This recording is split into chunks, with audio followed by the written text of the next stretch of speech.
स्वस्ति श्री गणेशाय नमः। वक्रतुंड महाकाय सूर्यकोटि समप्रभा निर्विघ्नं कुरु मे देव सर्वकार्येषु सर्वदा। समादरणीय श्रद्धालु भक्तजनहरू, परम मंगलमय परात्पर अखिलेश्वर कारण करुणा वरुणालय भक्तवांछा भगवान प्रभु परमात्मा श्री बालकृष्ण प्रभुलाई प्रणाम गर्दै, उहाँकै प्रत्यक्ष वाङ्मय प्रतिमूर्ति श्रीमद् भागवत महापुराणलाई प्रणाम गर्दै, साथै ज्ञानमार्ग टिभीलाई हेरेर सुनेर साथ दिनुहुने सम्पूर्ण श्रद्धालु भक्तजनहरूलाई म वेद प्रकाश भट्टराईको तर्फबाट नमन गर्न चाहन्छु। स्वीकार्नुहोस्। जय श्री राधे, जय श्री कृष्ण। समादरणीय श्रद्धालु भक्तजनहरू, हामीले चतुर्मास भागवत कथा अन्तर्गत हिजोको प्रसङ्गमा सुनेका थियौँ। श्री देवर्षि नारदले ज्ञान र वैराग्यलाई उठाउनको लागि, ज्ञान र वैराग्यलाई स्वस्थ बनाउनका लागि धेरै प्रयत्न गर्नुभयो, तर सक्नु भएन। अन्तिममा उहाँको भेट सनकादि कुमारहरूसँग भयो। सनकादि कुमारहरूले बडो सुन्दर ज्ञान दिनुभयो र भागवतको आयोजना भयो। भागवतको आयोजना हुँदाखेरि धेरै ऋषि महर्षिहरू त्यहाँ आउनुभयो भन्नेसम्मका कथाहरू हामीले हिजोको प्रसङ्गमा सुनेका थियौँ। अब आउनुहोस् आजको प्रसङ्गलाई शुभारम्भ गरौँ। भागवत कथाको आयोजना हुने बित्तिकै धेरै ऋषि महर्षिहरू दौडिँदै आउनुभयो, दगुर्दै आउनुभयो। भागवत कथा हुँदाखेरि कथा सुन्न नजाने को अभागी होला र? भगवानको कथामा कसको मन नलाग्दो होला र? भगवानको कथा, भगवानको सत्सङ्ग, भगवानको पूजन, भगवानको नाम संकीर्तनमा मन हामीले अनिवार्य लगाउनुपर्छ सज्जन। चाहे श्रद्धाले होस्, चाहे अश्रद्धाले होस्, चाहे भावले होस्, चाहे कुभावले हो। भाव कुभाव नाम जप्ने हो भनेदेखि 10 दिशामा उसको कल्याण हुन्छ भनेर वर्णन गरेको छ। त्यस कारणले गर्दा नामको आश्रय लिनुपर्छ, भगवानको नाम जप्नुपर्छ। जब भागवत कथाको आयोजना भयो, भागवत कथाको आयोजना हुने बित्तिकै धेरै ऋषि महर्षिहरू दौडेर आउनुभयो। त्यहाँ त जय जयकार हुन थालो, बडो दिव्य जयकारको ध्वनि हुन थालो। शङ्ख बजाउन लाग्नुभयो कसैले चाहिँ घन्टी बजाउनु भयो, कसैले मजिरा बजाउनु भयो, कसैले बाँसुरी बजाउनु भयो। अनेक प्रकारका आनन्द उत्सव जस्तो हुन थाल्यो। सनकादि कुमारहरूले भन्नुभयो यो भागवत कथा जुन छ, यो कथालाई सदा सर्वदा श्रवण गर्न सकिन्छ। जहिल्यै मन लाग्यो हजुरलाई तब भागवत कथा सुन्न सक्नुहुन्छ, तब सत्सङ्ग गर्न सक्नुहुन्छ। जसरी हामी भोजन नगरी जीवन जिउन सक्दैनौँ, जसरी हामी ननुहाइकन बस्न सक्दैनौँ, जसरी हामी नसुतिकन बस्न सक्दैनौँ, त्यसै गरी भागवत कथा नसुनिकन पनि जिन्दगी नबिताउनु भनेर श्री भागवतजीमा वर्णन गरिएको छ। समादरणीय श्रद्धालु भक्तजन, त्यस कारणले गर्दा भागवतको कथा अत्यन्तै प्रेमपूर्वक, श्रद्धापूर्वक जीवनमा व्यक्तिले श्रवण गर्नुपर्छ। यसलाई श्रवण मात्र गर्नाले पनि आजन्म मात्र मपिएन सठेन किन्ची, जीवनमा जानेर अन्जानमा गरेको जति पनि पाप कर्महरू हुन्छन् तीबाट हामीलाई भागवतजीले बचाउनुहुन्छ।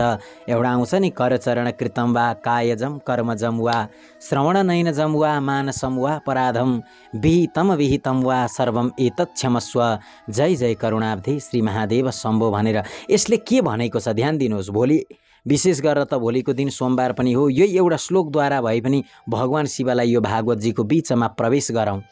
यो श्लोकले के भनेको छ भन्दा, कर चरण कृतम वा भगवान, जानेर होस् या अन्जानमा होस्, करबाट हातबाट कति गल्ती भयो होला, कति नराम्रा कर्म भयो होला, चरणबाट यात्रा गर्दै जाँदा जीव जन्तुको मृत्यु भयो होला, अन्जानमा पनि कुनै जीवहरू मरे होला। कर चरण कृतम वाग, बाँडीबाट कसैलाई चोट पुगो होला सज्जन। बाँडीको चोट जस्तो हुन्छ त्यो दुनियाँमा अरू केहीको हुँदैन भनिन्छ। सकिन्छ बोलेर कसैको दिल नदुखाउनु, सकिन्छ कसैको भलो गर्नुहोस्, सकिँदैन कसैको कुभलो नचिताउनुहोस्, सकिन्छ सफा गर्नुहोस्, सकिँदैन कहिल्यै फोहोर नगर्नुहोस्, सकिन्छ भगवानको कथा सत्सङ्ग सुन्नुहोस्, सकिँदैन सुन्न जानेलाई कहिल्यै पनि नरोक्नुहोस्। यो नै मानवको धर्म हो। मानवले धर्ममा रहनुपर्छ सज्जन, तब मात्रै मानव होइन्छ।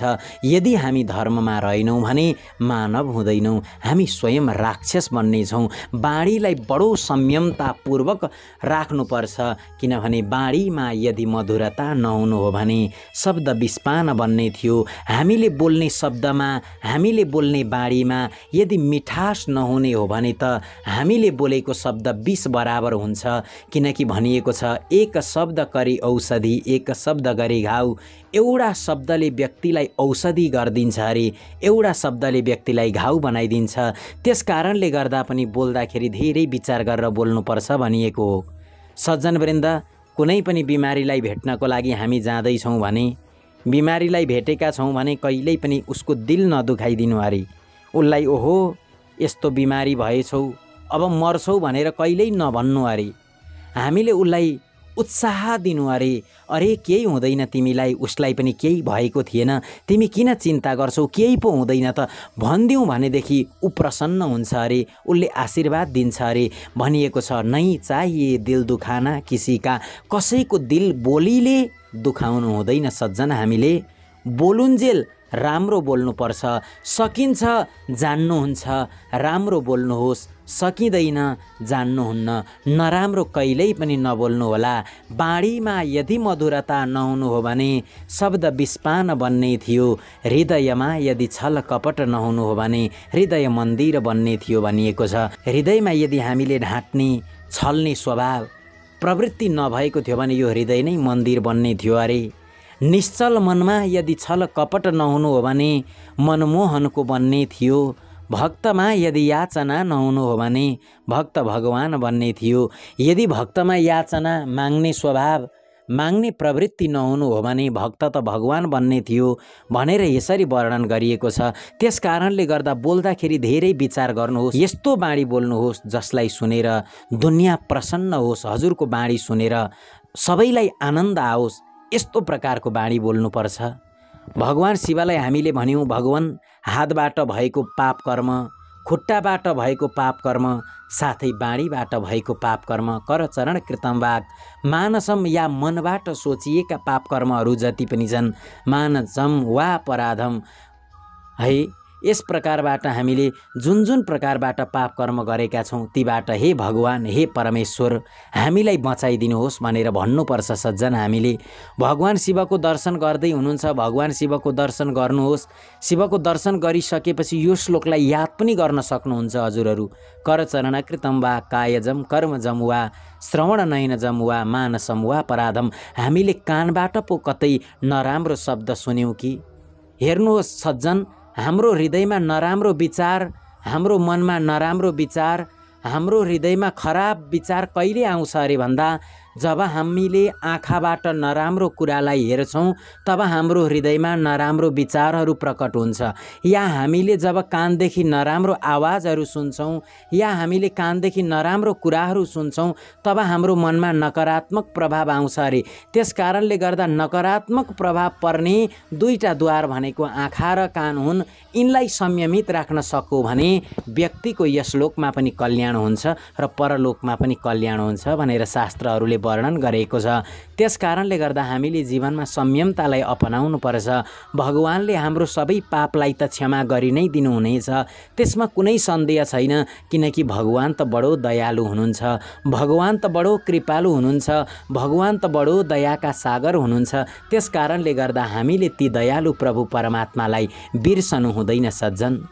श्रवण नयन जमुवा, आँखाबाट कति नराम्रा कुराहरू हेर्छौँ, नराम्रो कुराहरू आँखाको द्वारबाट हामीले हृदयमा छिराउँछौँ। यसबाट भएको पाप, यसबाट भएका गल्तीहरू भगवान क्षमा गरिदिनुहोस् भन्नु पर्यो। श्रवण नयन जमुवा मानसम वा अपराधम, मनबाट सोचिएका पापहरू, विहितम विहितम वा सर्वम एतत् क्षमस्व, जानेर अथवा अन्जानमा गरेका पाप कर्महरू जति छन् यी सबैबाट मलाई क्षमा दिनुहोस्, मलाई क्षमादान दिनुहोस् भगवान भनेर भन्नु पर्यो सर्वमेतत् क्षमस्व जय जय करुणाब्धे श्री महादेव शम्भो। हे भगवान, हे राष्ट्रदेव पशुपतिनाथ, मैले जीवनमा जानेर होस् वा अनजानमा गरेका जति पनि पाप कर्महरू छन्, जति पनि नराम्रा कर्महरू छन्, यीबाट मलाई क्षमा दिनुहोस् भनेर हामीले भगवान पशुपतिनाथसँग प्रार्थना गर्नुपर्छ। सज्जन, हामीले भगवानको कथा सुन्यौँ भने, भगवानको सत्सङ्ग गऱ्यौँ भने, भगवानको भजन गऱ्यौँ भने हामीलाई के हुन्छ अरे भने आजन्म मात्र मपिएन सठेन किन्जी, मूर्खतापूर्वक जीवनभरि गरेका जति पनि नराम्रा कर्महरू छन्, नराम्रा कामहरू हामीले जति पनि गरेका छौँ, तिनीहरूबाट भने भगवान भागवतजीको कृपाद्वारा हामी सहजै बच्न सक्छौँ। र चित्तम विधाय सुखशास्त्र कथा न पिता, जसले चाहिँ भगवानको कथा कहिल्यै सुनेको छैन, जसले चाहिँ भगवानको कथामा मन लगाएको छैन, तर जबरजस्ती भए पनि भागवतको कथा श्रवण गरो भने उसको चित्त अत्यन्तै पवित्र हुन्छ, उसको चित्त बडो निर्मल हुन्छ भनेर वर्णन गरिएको छ।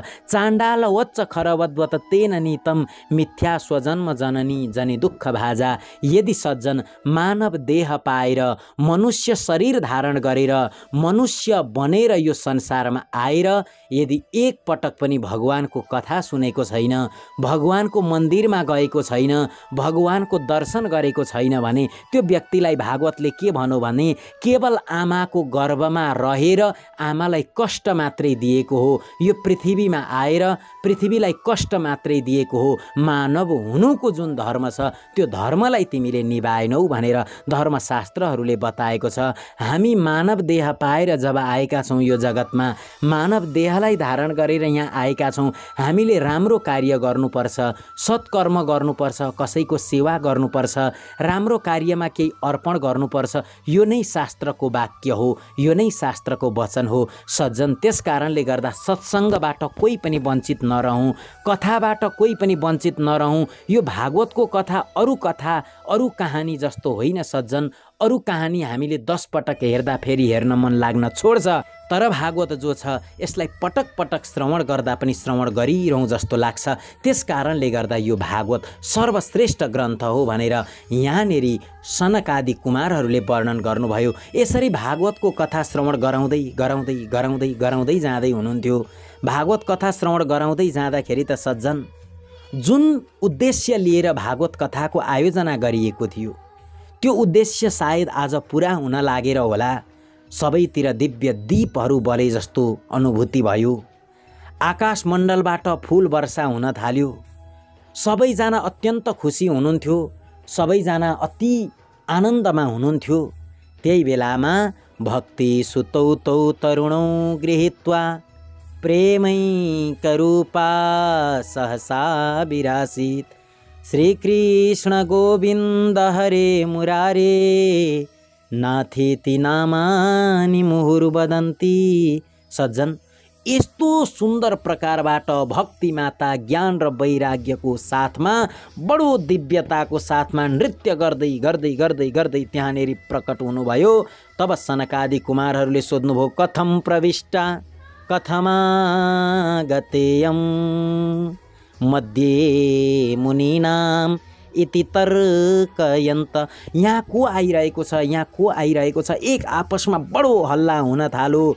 त्यस पछाडि जब सनकादि कुमारहरूले चिन्नुभयो यी त अरू कोही नभएर भक्ति माता ज्ञान वैराग्यको साथमा नृत्य गर्दै आउनुभएको रहेछ भनेर तुरुन्त प्रणाम गर्नुभयो। सनकादि कुमारहरूले प्रणाम गर्नुभयो। प्रणाम गरेपछि भक्ति माताले सोध्नुभयो, क्वहम तु तिष्ठामि, म कहाँ बसौँ? महाराज, मलाई बडो आनन्द आएको छ। आज भगवानको कथामा म उपस्थित हुन पाएँ। यति आनन्दको पल, यति आनन्दको क्षण जीवनमा कहिल्यै आउँदैन पनि होला। बडो आनन्द भइरहेको छ। अब बताउनुहोस् म कहाँ बसौँ? तब गुरुजीहरूले बताउनु भयो, निरन्तरम वैष्णव मानसानी, सदा सर्वदा भक्तको हृदयमा बस, भक्तको हृदय भवनमा निवास गर। हे भक्ति भनेर सनकादि कुमारहरूले बताउनु भयो। यो संसारमा, यो धराधाममा त्यही व्यक्ति धन्य छ जसको हृदयमा भक्ति माताको निवास छ। यसरी वर्णन गर्नुभयो। अगाडि सुतजी महाराजले पनि यही कुरो सोध्नुहुन्छ। नारदजीले पनि सोध्नुहुन्छ, गुरुजी भागवतको कथा श्रवण गर्नाले केवल भक्ति ज्ञान र वैराग्यको मात्रै कल्याण हुन्छ कि के विशुद्ध्यन्ति वदन्तु मह्यम, अरू पनि जीवको कल्याण हुन्छ त्यसको बारेमा पनि मलाई बताइदिनुहोस्। तब फेरि कुमारहरूले भन्नुभयो, ये मानवा पापकृतस्तु सर्वदा सदा दुराचाररता विमार्गगा क्रोधाग्निदग्धा कुटिलाश्च कामिन सप्ताहयज्ञेन कलौ पुनन्ति ते। जुन मनुष्यले, जुन मान्छेले जीवनभरि पाप कर्ममाथि पाप कर्म गर्दै गर्दै गर्दै गर्दै आफ्नो समयलाई बितायो र पाप कर्म गर्दा गर्दा मरेको छ भने पनि सदा दुराचाररता विमार्गगा, अथवा दुराचार अत्याचार पापाचार र भ्रष्टाचार गर्दा गर्दै व्यक्तिको मृत्यु भएको छ भने पनि, अथवा क्रोधाग्नि दग्दा सदा सर्वदा रिसाइरहन्छ, क्रोध गरिरहन्छ, अरूको उन्नति भएको हेर्न सक्दैन, अरूले राम्रो काम गरेको हेर्न सक्दैन, अरूको घरमा गएका पाहुनालाई हेर्न सक्दैन, अरूको घरमा फुलेको फुललाई हेर्न सक्दैन, अरूको परिवार मिलेर बसेको हेर्न सक्दैन, यस्तो व्यक्तिको पनि यदि मृत्यु भयो भने, यदि उसको नाममा कसैले सप्ताह आयोजना गरे भने उसको कल्याण हुन्छ भनेको छ। सप्ताह यज्ञ न कलौ पुनन्ति ते, यदि भागवत सप्ताह आयोजना गर्ने हो भने उसको कल्याण हुन्छ। यतिको मात्रै हो त सज्जन? होइन। हेर्नुहोस्, सत्येन हीना पितृमातृ दुःसकारे, जसले जिन्दगीमा सत्यतालाई पालन नै गरेको छैन, सत्यतालाई पालन गरेन, एक काम ठिक छ, र आमा बुवाको पनि जिन्दगीभरि अपमान गरेको छ, आमा बुबासँग राम्ररी बोलेको छैन, आमा बुबाको हेला गरेको छ भने पनि भागवत कथा सुन्नाले पवित्र हुन्छ अरे। तर कसरी भन्दा, भागवत कथा सुनेर आफ्नो शिरलाई भागवतजीमा प्रणाम गरेर, आजसम्म मैले अपमान गरेँ, आजसम्म मैले माता पितालाई राम्ररी हेरिनँ, तर आज उपरान्त म कहिल्यै अपमान गर्दिनँ भनेर भागवतलाई प्रणाम गर्छ भने उसले गरेको गल्ती तत्काल भगवान भागवतजीले भस्मीभूत गराइदिनुहुन्छ, खरानी बनाइदिनुहुन्छ। त्यस कारणले गर्दा भागवत कथा श्रवण गर्नुपर्छ। तृष्णा कुलाश्चाश्रम धर्म वर्जिता, जो चाहिँ धर्मबाट वर्जित भएर रहेको छ, धर्ममा रहेको छैन। सज्जन, धर्ममा रहनु भनेको के हो भने, मानवको धर्म के हो त्यसलाई विचार गर्नुहोस्। मनुष्य जो हामी बनेका छौँ, आजसम्म हजुरहरूले कुकुर बिरालो गधाको लागि पुराण लागेको सुन्नु भएको छ? काहीँ लाग्दैन। किन लाग्दैन? उनीहरू आफ्नो धर्म छोड्दैनन् के सज्जन? मान्छेले हो धर्म छोड्ने। मान्छेलाई प्रत्यक्ष लेखेर राखेको हुन्छ, खैनीमा लेखेको हुन्छ तम्बाकु नखानु होला, हानिकारक छ। चुरोटमा लेखेको हुन्छ स्वास्थ्यको लागि हानिकारक छ, नखानु होला। जुन कुरो नखानु भनेको छ त्यो खोजेर खान्छ। तर भागवत कथामा श्रवण गर्न आउनुहोस् है भनेर निम्तो पठाउँदा पनि जाउँ कि नजाउँ भनेर सोध्छ। धर्ममा रहेन सज्जन। मान्छेको धर्म के हो? मानवको धर्म जुन चाहिँ उसलाई अपाच्य छ, जुनबाट हजुरलाई आनन्द हुँदैन, जुनबाट हजुरलाई दुःख हुन्छ, दर्द हुन्छ, त्यो कुरो अरूमा किन गर्नु? 18 पुराणको सार पनि त यही हो। अष्टादश पुराणेषु व्यासस्य वचनद्वयम् परोपकार पुण्याय पापाय परपीडनम्। 18 पुराणहरूको सार पनि यही हो कि अरूलाई खुसी कसरी बनाउन सकिन्छ त्यो काम मान्छेले गर्ने हो। आफ्नो हानि पनि सहेर अरूको गर्छन् भलो सन्तले, आफ्नो हानि नपारी गर्छ अरूको उद्धार सामान्यले।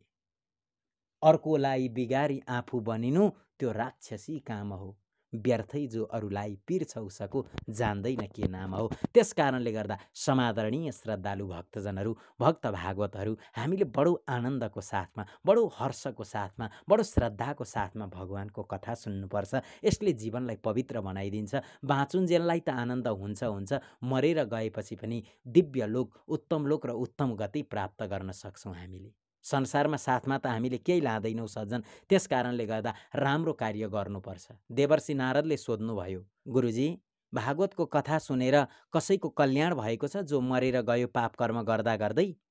तब सनकादि कुमारहरूले भन्नुभयो, अत्र ते कीर्तयिष्याम इतिहासं पुरातनं यस्य श्रवणमात्रेण पापहानि प्रजायते। एउटा कहानी सुनाउँछु तिमीलाई, एउटा कथा सुनाउँछु। बडो ध्यान दिएर सुन, कथा बहुत सुन्दर छ। सनकादि कुमारहरूले देवर्षि नारदलाई भन्दै हुनुहुन्छ, तुङ्गभद्रा नाम गरेको एउटा तट छ, एउटा खोला छ, त्यसको किनारामा एकजना ब्राह्मण बस्दा रहेछन्। ब्राह्मण बस्दथे। ती ब्राह्मणको नाम आत्मदेव थियो, जो चाहिँ सत्य पालन गर्थे, जसले चाहिँ भगवानको कथाहरू सुनिरहन्थे, सत्सङ्ग आदि इत्यादिमा गइरहन्थे, बडो आनन्दको साथमा बसेका थिए, ब्राह्मण परिवारका थिए। तर सज्जन, एउटा दुःखको कुरा के भइदियो भने जस्तो पत्नी परेकी थिइनन्। संसारमा पनि यसमा बडो दुःख भइरहेको हुन्छ। काहीँ त हामी देख्न सक्छौँ, पति बडो भोला हुन्छन्, पति बडो ज्ञानी हुन्छन्, बडो इमान्दार हुन्छन्, पत्नी काल। काहीँ पत्नी कति सुन्दर सुशील हुन्छन्, कति मजाले बोल्छिन्, तर पति बोल्नै मन नलाग्ने खालका हुन्छन्। यहाँ के समस्या पर्यो भने सज्जन, आत्मदेव नाम गरेको जो ब्राह्मण हुनुहुन्थ्यो, सबै कुरा थियो उहाँको घरमा, सबै कुरा थियो, खानको लागि थियो, लगाउनको लागि थियो, तर केही कुराले चाहिँ उहाँ दुखी हुनुहुन्थ्यो। अब विचार गर्नुहोस्, के कुराले दुखी हुनुहुन्थ्यो भने उहाँको घरमा सन्तान थिएनन् भन्नेसम्मको कथालाई यहीँनेरि विश्राम। अहिलेसम्म हामीलाई ध्यान दिएर कथा श्रवण गर्नुहुने सम्पूर्ण श्रद्धालु भक्तजनहरूलाई हृदयबाटै नमन गर्दै, हृदयबाटै धन्यवाद दिँदै म पनि हजुरहरू माझबाट बिदा चाहन्छु। यदि ज्ञानमार्ग टिभीलाई सब्सक्राइब गर्नुभएको छैन भने सब्सक्राइब गरेर छेउमा भएको घन्टीलाई बजाउन पनि नबिर्सनु होला भन्दै, साथमा हामीले दिएको ज्ञान हजुरहरूलाई कस्तो लाग्यो सुझाव सल्लाह कमेन्टमा लेख्न पनि नबिर्सनु होला। हस्त सबैको जय होस्, सबैको मङ्गल होस्। ओम अस्तु।